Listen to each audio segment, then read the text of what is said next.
I haven't covered Freedom Tunes in a while. In fact, actually, I don't know if I've done a video on them before.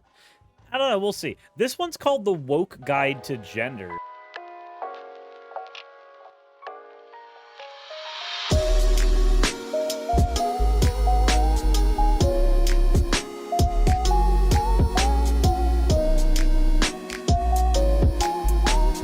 The first one we have here is from Fatal. Saw the sketch in the video today. Figured I'd show the inking I've been slowly working at. And also, the feet go, nah, the paws... the feet are go, nah be paws not hooves. But perhaps that will be the next venture. That was a sentence. That was a sentence, but the piece looks good so far. The next one we have here is from Axolotls with Cream. I saw what I saw, and I did it. Anyways, the last one we have here is from Beth Joanne. My 11-year-old loves your videos and has been working on some art for your channel. Knowing that there is an 11-year-old that watches me is terrifying. I'm not even going to lie. But there's one over here as well that is also adorable. But, as always, everybody, thank you all for your fan art submissions. If you want your fan art to be shown in a future video, the best way to do so is drop it in the fan art section of the Discord. With all that said, if you haven't subscribed already, please consider doing so, and maybe even click the bell notification icon, or check out the Patreon, as those things help the channel a shit ton. Alrighty, let's go ahead and look at this video with a lovely thumbnail. Also, Jimmy, thank you very much for subscribing. Let's go ahead and take a look at this absolute terror. Gender, not even real. Or biological sex. Whose idea was that? All right, let's begin. His art style is horrible. It's very basic. It's very basic. Let's see here. You may have thought that basic science / I having informed you that male and female are genuine distinct categories. All right, cool. Let's go ahead and start off with the first part that's wrong. Male and female are, in fact, extremes on a bimodal spectrum. Whether you look at it as sex or look at it as gender, they are both extremes. Distinct? Technically speaking, in the sense that they have a lot of descriptive categories for them that one has and the other lacks in some cases. Sure, why not? But here's the thing. There being two extremes on a bimodal scale necessarily means there are things in the middle. So for every guy and girl, there's somebody who's got Klinefelters, or whose chromosomes line up XXY, or whose gonads represent female but genitalia represent male. There's a lot of different ways that sex can come across in humans that is not necessarily wholly and entirely binary. It is bimodal. And then when we are talking about gender specifically, well, gender is just the social construction we have based around that sex to begin with. So that's going to have about as many variations as there are people to have ideas about it. How many genders are there? I don't know, but every time you complain, we add 5 more. But alas, you're an idiot. Until recently, science told us that men had Y chromosome, male genitalia, the ability to get women pregnant, the blame for everything that ever goes wrong. And women had X chromosome, female genitalia, baby in her tummy, and lots to complain about. Oh boy. I'm not going to comment on the misogynistic joke there, because there's not a lot of substance there. Women as nags is a very, very old trope that, were it in any other media, I would just see it as a mild joke. But here, it's a little more problematic because there's a message trying to be sent across. There's a specific agenda that's trying to be catered to here. But again, the idea that men have Y chromosome, women have X chromosome, this is, for the most part, in most people, going to end up being marginally true. However, it is not that way for all people. Intersex is a thing. There is a conversation to be had about people who represent phenotypically male, have gonadal representation that is male, have genitalia representation that is male, however, have 2X chromosomes. It's a thing that happens in people. It's decently rare, but it does happen. And when somebody tries to say, that's just an anomaly, we don't count that, there's enough people with those anomalies that you could populate a handful of cities. I don't know how many anomalies you need before we just start accepting that people are more complicated than that. And most people slotting into basic categories we can understand doesn't mean that there won't be people who don't slot into those categories very easily. There's nothing wrong with accepting that these people exist. But all of this can be thrown out. Why? Well, first and foremost, those last things on each list were stereotypes I wrote as a joke, so let's just examine the first three. At least he admits that part, but, you know. Some men lose their anatomy, and they're still men. Also, some women are infertile, but they don't stop being female. Also, there are chromosomal abnormalities, which result in a person not having the usual XX or XY chromosome pair. Therefore, gender isn't real and everyone can go home. No, that's not how that works. Again, these things existing has nothing to do with gender. Everything you just described is about sex. Everything you're describing is about biology.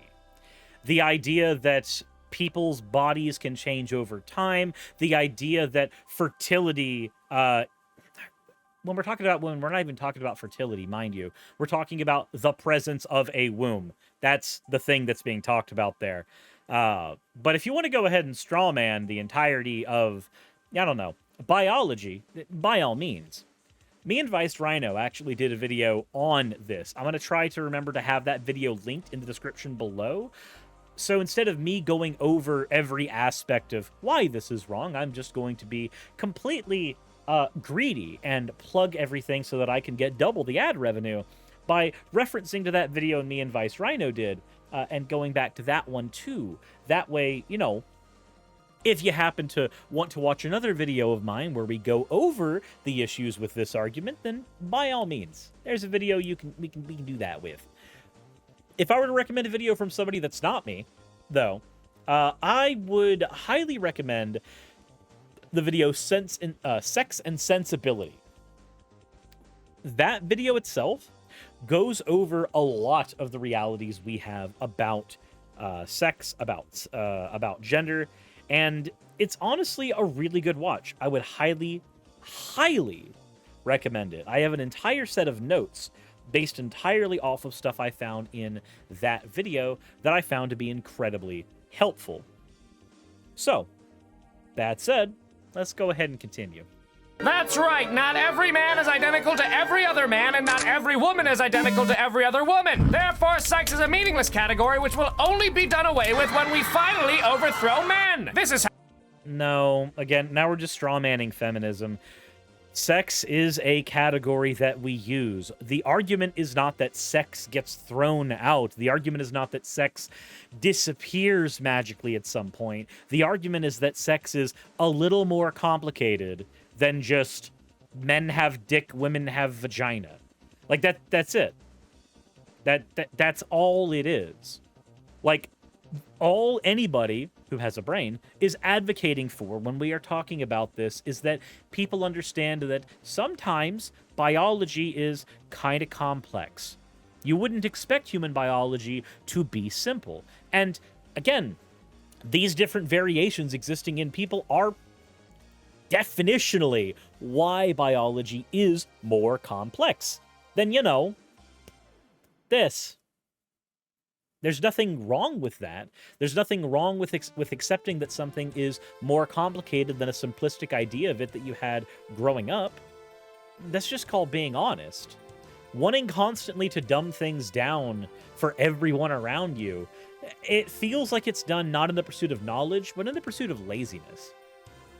How definitions work. For example, you may think a dog is different from a human because they walk on 4 legs, are less cognitively sophisticated than us, and don't use toilets. But guess what? Some dogs have 2 legs, and in California, humans don't use toilets either. I found some exceptions to the rule of a limited definition, so I guess the differences between species is a social construct after all.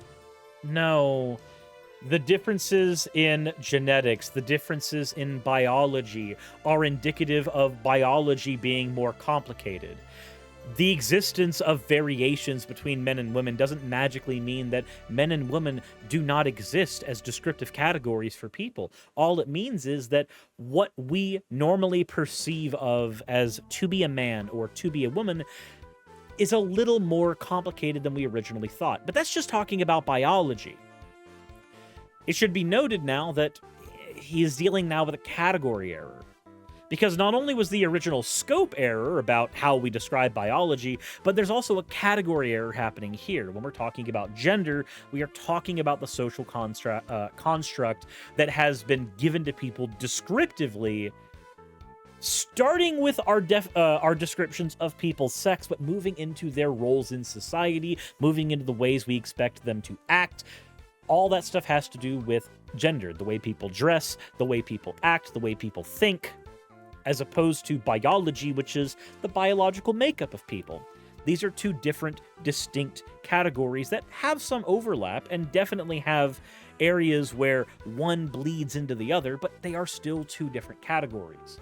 Conflating the 2 constantly is not very smart. And the argument that, oh, well, at one point, didn't you know that sex and gender meant the same thing? And then suddenly we had a social definition for gender that was different. Well, back in the day, it was very different than it is now. Congratulations. Your appeal to tradition fallacy isn't really that enticing. I don't care what a bunch of boomers thought about 70 years ago. That's not really largely what I care about. I care about what does science and sociology tell us today? And what it tells us today is these being separate categories is infinitely more useful to us in describing the human experience than trying to conflate them together. And what about intersex people? They prove that sex exists on a spectrum, because the word spectrum means everyone falls into 2 categories except for a handful of infinitesimally rare exceptions. Again, there's more than an infinitesimal amount of intersex people. Spectrum is an overarching umbrella term that can mean everything from what you expect a spectrum to be, myriad examples all with equal possibility, or a bimodal construction, where some people are mostly represented by category A, and some people are mostly represented by category Z, but there's a bunch of stuff in the middle that some people fall into some variation of. And even people who classically think that they fall into category A or category Z might actually have a lot of aspects from categories that they didn't know they had, because guess what? Despite the want to boil all this down to biology, most people watching this and their video don't even know their own biology. What does infinitesimal mean? It means incredibly tiny. Infinitely small. But let's continue. But wait, you may be asking, I thought sex was defined as that procreative act between a man and woman, and that we label people male or female because their role in this act, or their sex, affects their role within the family and thus society, given that both institutions are literally built atop the sexual act. And isn't this a concrete fact which is totally unthreatened by some people's subjective view of themselves as being assigned the wrong gender? And to that I say, shut up! The facts are clear! Biological sex is a social construct created by men, and what? No, biological sex is an observation that we have made scientifically. And yes, there is an argument to be made about how that in and of itself is a social construct itself, but that's besides the point. Sex, the verb, and sex, the noun, are 2 different things, whether we are talking about an act or we are talking about the descriptive nature of what we would label for people. That's 2 different things. And again, If we're going around these roles here, now we're talking about gender. When we're talking about performance, when we are talking about expectations, when we are talking about clothing, we are now talking about gender. We're talking about the social expectations, the social construction.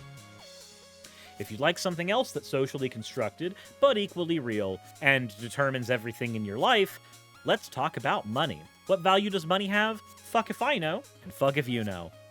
But we agreed it has some value, so it's gotta have some, right? What is money and what is not money? Fuck if I know, and fuck if you know. But a bunch of us actually agreed on it at one point, so, you know, I guess we use it all the time to determine things, and value, and trade. Money and gender are the same thing. They are social constructions that we have used to more easily navigate life. It doesn't need to be any more or less than that. It's fine. All of this hand-wringing here, it feels like a way to try to view the world hyper-simplistically. It feels like a way to try to view the world through a lens of somebody who doesn't want to learn, but instead wants to be always right. And I don't know. Idiot's my favorite gender. Fact which is totally unthreatened by some people's subjective view of themselves as being assigned the wrong gender. And to that I say, shut up! The facts are clear! Biological sex is a social construct created by men. And one day women are going to rise up against this tyrannical male oppression. And then us girls will finally be in charge. So you had better watch out with your arbitrary categorization of nonsense that doesn't exist. Or us polygender asexual interpangea demimores will beat you senseless for not memorizing all of the new pronouns we just made up. Hey folks, thank you so much. I've never actually met anybody that gets mad about not memorizing neopronouns. I also barely have met anybody that gives a shit about neopronouns. I don't. I don't. It's very easy. All pronouns and words are made up. Yep. That every word you've ever spoken, every single one, it's been made up by somebody at some point, at in some area of time, in somebody's brain.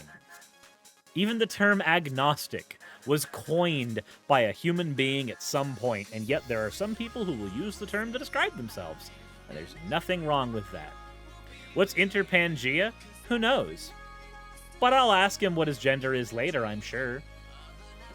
Look, when Pokemon Go first came out, I was in the final throes of a terrible relationship that luckily is over now. But one of the things that I learned in that relationship was a habit that I had never tried before, asking somebody their preferred pronouns. I had never done it before. I had never had a reason to do it. I was decently conservative, and I didn't have a reason to do any of the dumb Tumblrina shit that she did. And then I met the first person who I would call decently androgynous. And by decently androgynous, I mean I could not tell in any way, shape, or form what gender this person was. It was in the middle of a park playing Pokemon Go shortly after the game first came out, in that limited release it did, which nobody was supposed to have access to, but we all did. We all downloaded it. We all went out and played, and Niantic didn't have servers ready for us, and it was a giant joke of a release. But I went out, and after meeting this person, who I will call Z, it was the very first time I actually had a reason to say, hey, what are your preferred pronouns? Because I had no idea how to actually address this person. And now that's a person who I actually do consider a friend. It's that easy, though. It was literally a habit that I didn't have before, and it's a habit I still don't exercise most of the time, but it's very simple. You just sit down, you see a person, hey, what are your pronouns? Boom. It takes 10 seconds of your life. It's literally that terrible for you. It's that horrible. 10 seconds of your life goes away in this greeting. You know how much time a greeting normally takes for a person? About that much. Hey, how's it going? My name is Suris. What's yours? Boom. Not to mention, if you don't want to call somebody their pronoun, you can at the very least shut your mouth about it and just call them by their name.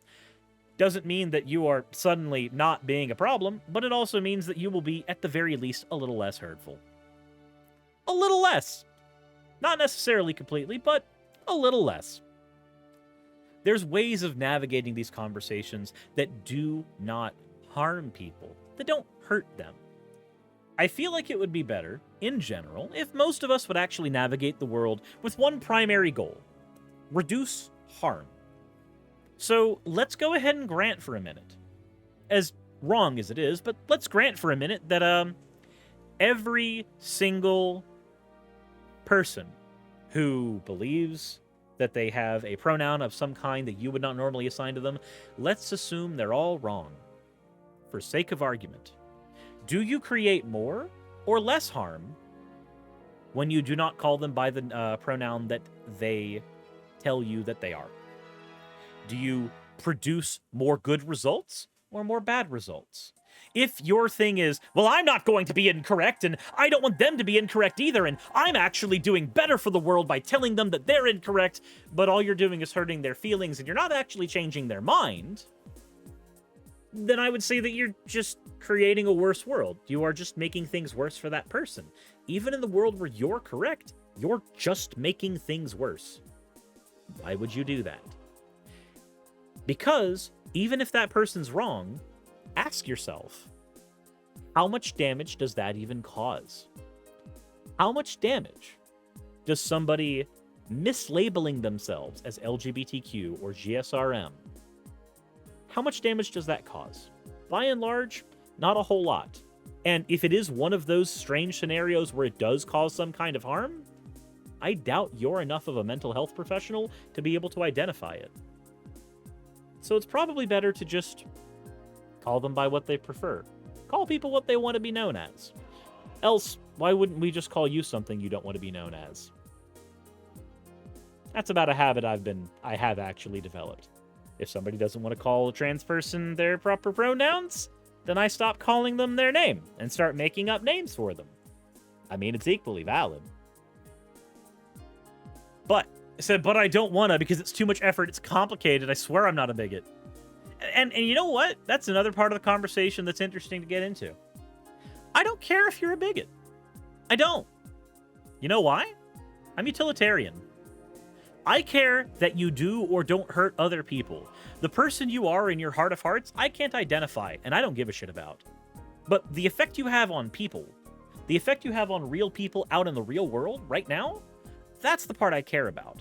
How many people you touch, how many people you harm, how many people you influence. That means a lot more to me than whether in your shriveled up Grinch of a heart of hearts, you're actually a good or bad person. I don't care if you're a good or bad person. I don't have a reason to care. I care you don't hurt people. That's something I can measure. That's something I can get behind. It's something I can give a shit about. But all I can think of now is the video Shadow saying Shadow doesn't have any pronouns. I don't have any pronouns. What? Everybody has pronouns. Wow, where did he go? Sonic the Hedgehog, you were under arrest for not using Shadow the Hedgehog's preferred pronouns. I love that video. I love Jet. He's amazing. That said, let me know what you guys think in the comment section below. Maybe this is a very cut and dry approach from me, but let me know what your thoughts are. As always, everybody, if you haven't already, hit the subscribe button. Maybe even check out the Patreon. Let me know your thoughts down below, and insert end of video tagline here.